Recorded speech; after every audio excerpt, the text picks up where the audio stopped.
Right now in South Korea, you are witnessing the world's most expensive theater production, where the actors have forgotten they are supposed to be on the same team. Imagine a scene that sounds like a bad comedy sketch, written by someone who has had way too much caffeine and not nearly enough sleep. We are talking about a society that is leading the entire planet in luxury goods consumption per capita. These are people who will happily spend 3 months' salary on a single designer bag, or a watch that tells them the time while their demographic future is literally vanishing into thin air. It is the ultimate ironic contradiction. You have a generation of young people living in tiny, cramped studio apartments.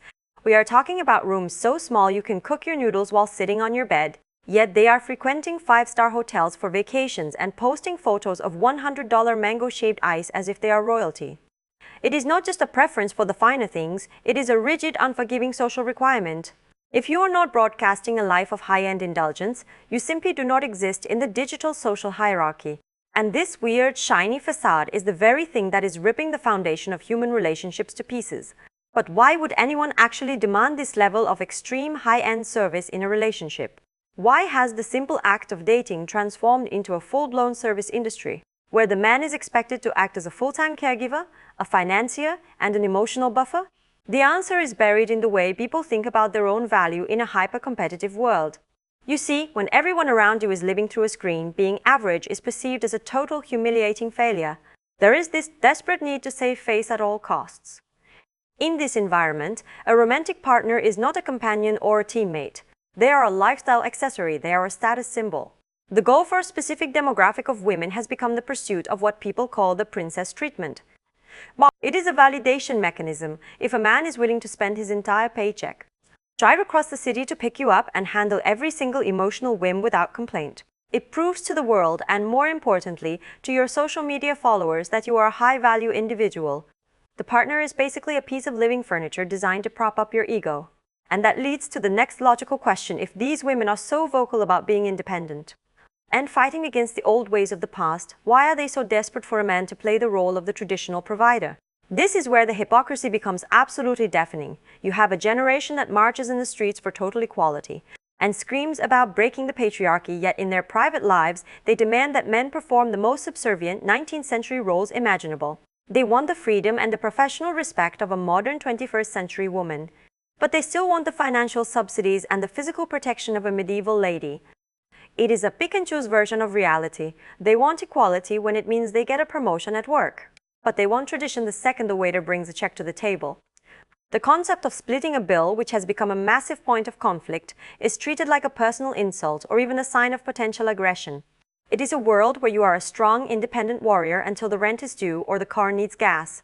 And then suddenly, it is the man's job to provide because that is just how things are supposed to work. So what happened when they actually got what they asked for?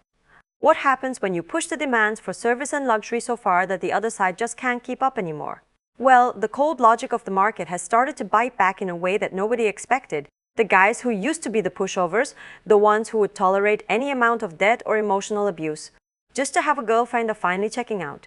They are quiet, quitting the dating market. They have looked at the math and realized that the social contract of dating offers them incredibly high risk with absolutely zero reward. Why would a guy spend his life working a soul-crushing job just to hand the money over to someone who treats him like a servant and might report him to the authorities the moment an argument gets too heated? Men are realizing that the game is rigged, so they are just stopping the game. They are retreating into their own digital bunkers, focusing on their own hobbies, or looking for partners in other countries where the idea of a relationship is still based on mutual respect and cooperation instead of a one-way extraction of resources. And this leads us to the next link in the chain: if men are leaving the market. Why is the fallout so devastating for the women who claim they didn't need them anyway? This is the most tragic part of the whole farce. South Korea now has some of the highest suicide rates and depression cases among young women in the developed world. When you build your entire self-worth on the ability to extract luxury and service from a partner, your whole world collapses the moment the supply of those partners dries up. The princess crown is getting incredibly heavy, and there is nobody left to help carry it. Instead of realizing that their own entitlement is the problem, many have turned to digital spite. The internet has become a wasteland of malicious comments and rage where people scream at each other through screens because they can't find a way to live together in the real world.